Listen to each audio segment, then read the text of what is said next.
Hey, what's up, y'all? It's poppin'. It's D. About to react to this video by Lovely TTV. This is DJ Envy and Lil Mama call out Angela Yee's Tamron Hall interview. Stop capping. Okay, I see that a lot of people are coming out and calling her out. So I've read a couple captions about people coming at her, but I'm not exactly sure what she said or what's going on. So sure, we're gonna get the tea. Let's watch. Ready?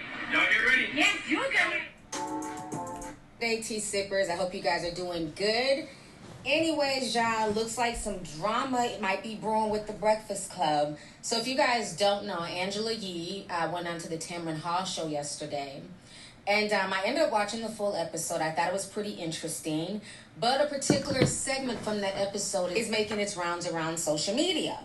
And so in this particular snippet, Angela Yee talks about how it was very hard for her being the only woman on the Breakfast Club and how she was always being held accountable for what the guys said. And then she also said that there were no women producers, camera people, that she was literally the only woman there. So this clip went viral and a lot of people are not feeling it. So I want y'all to go ahead and take a look at this and I will come back with the rest of my commentary. You know what? I'll ask you about it because that will always be a part of your legacy. And one of the things I was always struck by was the fact that you were the lone woman. Mm-hmm. And whenever there was a controversy with Charlemagne or DJ Envy, there were people who held you accountable in their minds for their actions. There was the interview with Lil Mama, a rapper, Azalea Banks, an entertainer, and Monique that come to mind, where people felt that Charlemagne was being misogynistic in his tone and that you should have somehow wrangled him in. I firmly disagree with that because you're not there to police them. But people held you accountable. That part. And what if she agreed with what he was saying? Is she supposed to defend them anyway? Just because they're women? I don't really like that stance. I mean, I'm going to keep listening because I don't know all the details, but I feel like people automatically want you to be in support of people who look like you just because they look like you. I'm not going to be in support of every black person. I'm not going to be in support of every woman just because they are that. And fuck out of here if you think I should be. You do that. Go ahead. Be a sheep, do what you want. But I'm not fucking doing that. I think that's stupid. And I even get a lot of shit on this very channel because people will be like, oh, and every time you react to, this woman and da-da-da, you always got something to say, and you a woman, you should be ashamed. So? What? If I don't agree with the bitch, I don't agree with her, and I'm gonna say it. It does not matter if she's a woman or not. I think that's ridiculous. So, for people to hold Angela accountable for the shit that Charlemagne and the other nigga says, and acting like that she's supposed to always be on the woman's side just because she's a woman, I think is stupid. For things that the guys, as they wrote in one article, did. How did that make you feel? And I wasn't even there when they interviewed Azalea Banks. So I'm like, what am I supposed to do? But I also feel That's like, sometimes I would feel like I got it harder than he did for something that he said. And so I also want to make it clear that we're all three individuals. You say what you say, feel how you feel, and I do too. But it's hard because people affiliate you with the whole group. Yeah. And that was part of why I really wanted to have my own show, because now what happens, I'm accountable for that. Yeah. But when you have three people with three differing opinions or three different viewpoints and completely different personalities, we're all individuals, but sometimes it's hard for people to separate that. I want to go back to the woman part of it, because you did hit on something. Because you were the lone woman on this show, with a lot of bravado, with a lot of edge, disruptive, and that's why millions of people love the show. It seemed to me that people were always riding you. Yeah, and I was the only woman who worked there too. I mean, when it came to producers, camera people, and it wasn't an easy room for me. I didn't know that. So I feel like I did need more backup, because even things that I felt as a woman, it is, if somebody can't understand your point of view because they're not coming from where you come from. And so that was hard for me too, to be the only woman there with nobody to be like, check somebody, you shouldn't have said that like that. It's just me. And there were times I did do that behind the scenes because we should be able to do that. That's part of what it is. I'm not always going to agree. But it's hard when nobody's like, you know what, she's right. Or let's all have a conversation about this. It's just kind of like you say what you say and then... Did you find yourself fighting for respect from the co-host, who I know respect you? Mm-hmm. But when you're the only woman in the room, and, which blew me away just now, you're saying even in the production part of it. Yeah. You're there. It was a lot. It was a lot. All right, so you guys just saw that clip. So what was very interesting is that after the Shade Room posted it, DJ Envy comes into the comment section and he writes this. Cap emoji, there are plenty of women that work behind the scenes on the at Breakfast Club AM. Then he comes back 10 minutes later and then he writes, Cap, that's just not true. ... So obviously, okay, Mr. DJ Envy is definitely in his beige rage, honey. He's definitely feeling away. But now what's even crazier is that Little Mama, if you guys remember years ago, Little Mama was on the show and Charlamagne made her cry.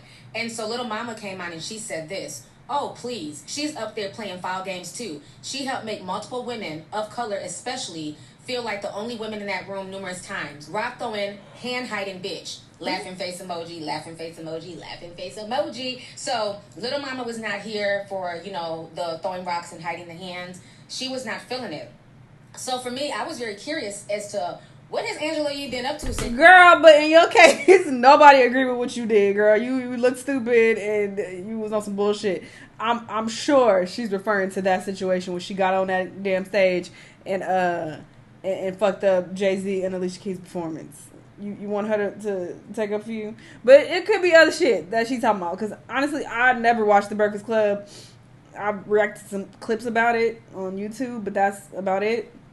And I don't know what's going on behind the scenes. So, and she's left The Breakfast Club. I'm sure she has way more info than me. The death of The Breakfast Club, but I don't watch them anymore. But I do watch certain clips when they go viral, and I know they've been bringing in different, you know, co-hosts, like different women. They've been rotating, and I think it's good. It makes the show seem more fresh. They had Jess Hilarious on there. They had Nene Leakes. They've had plenty of women come in to kind of fill that role, and I kind of like what they're doing. It's kind of revamping it. So, like I said, when those clips go viral, I watch them. I know Angela Yee left this year, but I haven't really followed up with her. You know, I haven't heard anybody talk about her new show. I didn't think the new show was even on until she went on to the Tamron Hall show. So I decided to go on Twitter and see, you know, what's the tea? What are people saying about the show? I don't know. And apparently, I don't see a lot of fanfare behind Way Up with Angela Yee. They only have about 1,000 followers. They're not verified. You know, here goes her introduction. I want y'all to go ahead and watch this. It's Angela Yee, and welcome to Way Up with Angela Yee. Listen, that feels so crazy to say that, but you know, this is going to be my new page. I'm excited for my new show. It's going to be starting in the fall of this year. We don't have an exact date, but I'm just excited to come to a market near you. I don't think she has planning some really fun, exciting segments, thinking about who I want to have on the show. And listen, if y'all have any ideas, you can definitely drop them in here because these are the planning stages, and I've been in these sessions for hours and hours and days, and we still have a long way to go. But all right, so you guys just watched the introduction. But one thing that I find very interesting is I'm scrolling the page. There's not a lot of hearts. You know, 3 likes, no retweets. 1 like here, no comment, no retweet. Is this the official? There's not a lot of engagement. Now, she recently interviewed Larsa Pippen because Larsa Pippen's on some hobo tour. But yeah, there's really no likes, there's no comments, there's no retweets. So it looks like, and I haven't heard anybody say anything about this show, and that's no shade. I haven't heard this show being talked about on the blogs. You know, my personal friends, I just haven't heard anybody say anything concerning her show. So, you know, I'm wondering if the shade that was being thrown, and I don't think it was like horrible shade, but I'm wondering if like some of the stuff that was being thrown was said to cause controversy, because in that same interview, she, you know, there's clearly women who work at the Breakfast Club, you know, high up. And it was a woman who helped Angela Yee get her own show.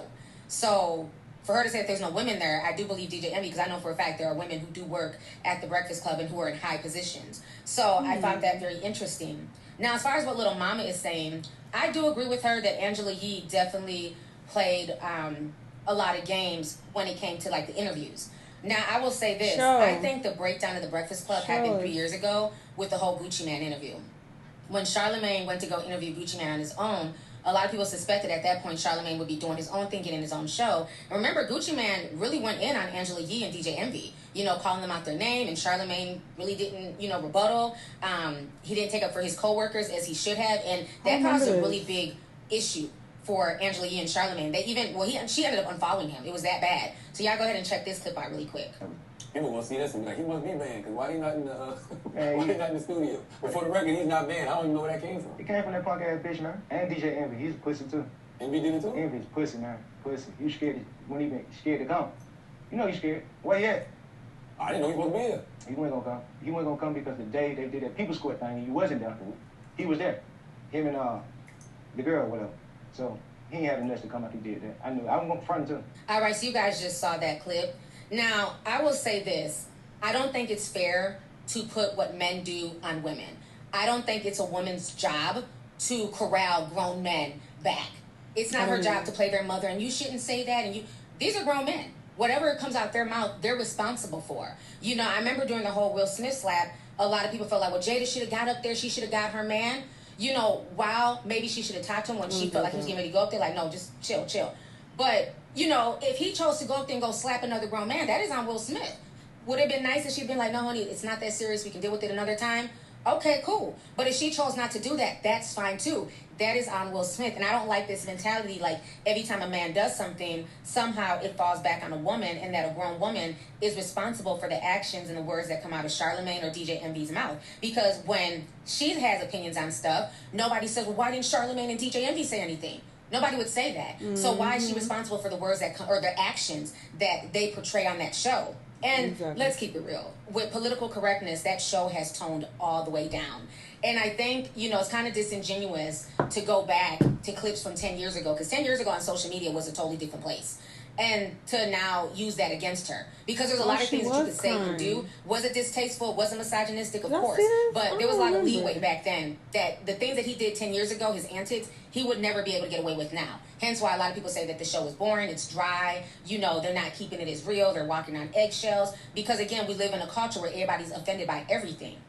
But I will say this, to me, a lot of her silence also came off as low-key acceptance. Like, I may not really agree with them, but I'm not going to say anything. It is what it is. So I can see how some women definitely feel away. And she did used to instigate some stuff on the show. And I will even say, too, that the whole Little Mama situation was really sad, you know, to watch her cry. It was not that serious. And, you know, Charlamagne kept digging at her. Name for you is the voice of the young struggle face. What? It's because you're young, but you have an old face. Like how Drake says, you know, I'm really too young to be looking this old. Well, it's like, you know, you, Greg Oden, and LeBron James have the same gene. Oh, yeah. Like y'all young with old faces. Like you might have Benjamin Button syndrome. You probably start looking I gotta see Charlamagne's face, seriously. Jay-Z's like, who's this young man trying to get on stage? Yep, I've been waiting for us to do a track for a minute, so I'm like, Snoop gets high. Yeah, Snoop gets high. So you probably was talking out his ass. Are the rumors true about Keisha Cole shooting a biopic and you're going to play a young Frankie? You know what? I saw your little video. Boy, stop. He was bullying the fuck out of her, but even in this situation, I don't think it's Angela's job to take up for her. I still don't feel like that's on her. Give DJ Envy that same energy too. Be like, why you ain't take up for her? Like, point the finger at everybody in the room if that's the case. Don't just point it at Angela and be like, well, you the woman, so you got to take up for her. Like, no, that's not how that works. But yeah, he ain't shit. I kind of vaguely remember this. All time. People know you for playing yourself, walking up on stage with Jay-Z and Alicia Keys. Charlamagne, seriously. That's the truth. Cut this out. Could y'all please help me out? Can he cut this out? Chill out, Jurassic Park, Tyrannosaurus Rex, prehistoric face. Nah, I feel you. When I was 17 years old, I put out an album while my mother was dying of cancer. That right there alone is a struggle. That's all. She was crying. That Little Mama episode never sat well with me, as with a lot of people. But then again, this was years ago where that was acceptable behavior on radio. You know, even back when Wendy Williams was popping on radio, it was a huge lack of respect for the guest, and they treated celebrities like they weren't even human. But I think Little Mama held her own, you know, and she's been the same person outside of her jumping on stage with Jay-Z and Alicia Keys. I remember people drug her for months about that. And even looking back on that, who gives a fuck? Who is Jay-Z and Alicia Keys? You know what I'm saying? Like, yeah, she just got excited. That's what young people do. They get excited. You know, it's just the fact that it was so cringy.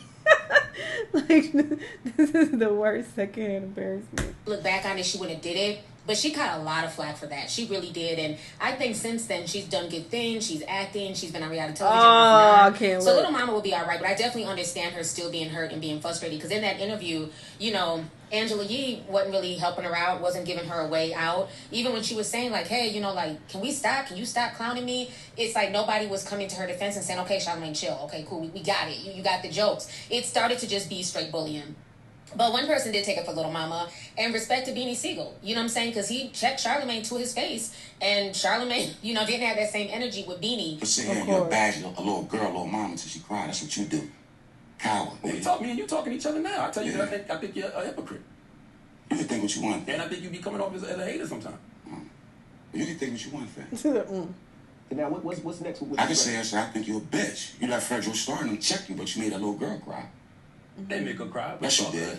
Yes, you did. So, you know, you have had people come on the Breakfast Club and hold their own. I remember when they got into Period. a Birdman and things like that. Period. And again, at the end of the day, it is for the individual to come up there and decide how they want to be portrayed and the things that they're going to say and how they're going to hold their own. Little Mama was young, and I think, you know, she was going through a lot in a constant berate. How old is she? And we have to say what's right and what's fair. And then a brother that looks like me, from South Carolina, says you're the donkey of the day. You have to explain that to our community. I've explained it. I said that I think that you're using racial and gender bias, which are actual real issues. The struggle that the black woman is going through in many industries is a real issue, but you're using it to focus on something that you're dealing with individually. When the Queens of Comedy was on tour, see, we made history. And I don't know if you've done your homework, because we were the only female group, black, white, Latin, Asian, to sell out consecutively around this country. But you'll disregard that. Should you have gotten more than 500,000? Yes, and I said that from day one. Well, here's what I'll say, brother. No, that's not what y'all was saying. What y'all was saying was y'all should have got the same amount that Chris Rock, Chappelle, and Jimmy got. Let me answer that. Let me answer that, Daddy. What I said was, if I'm considered a legend, like my brothers, then why wouldn't I get what legends get? I'm still trying to get you and Brother Sidney to justify why you think you deserve $13 million. Was there a bidding war between platforms? Well, when you say I want to know something. when you say justify, I'm gonna put my resume on the table. I don't have to justify it. You can see. So there are people that say that you didn't treat people well. Yes. And that they've had issues working with you and that you're difficult. Yes, that's a great question. You know the guy Harvey Weinstein? Mm-hmm. And he was able to do that for how many years? Decades. And why do you think that was? Do you think this is a unique situation? Do you think that people are fearful to speak out when they're mistreated? It's a difference between mistreatment and sexual assault, Monique. So again, I don't think it's fair to put all of that on Angela Yee because Charlamagne is a grown man who's responsible for his own actions. I think the whole situation with Monique, I think Monique handled her shit.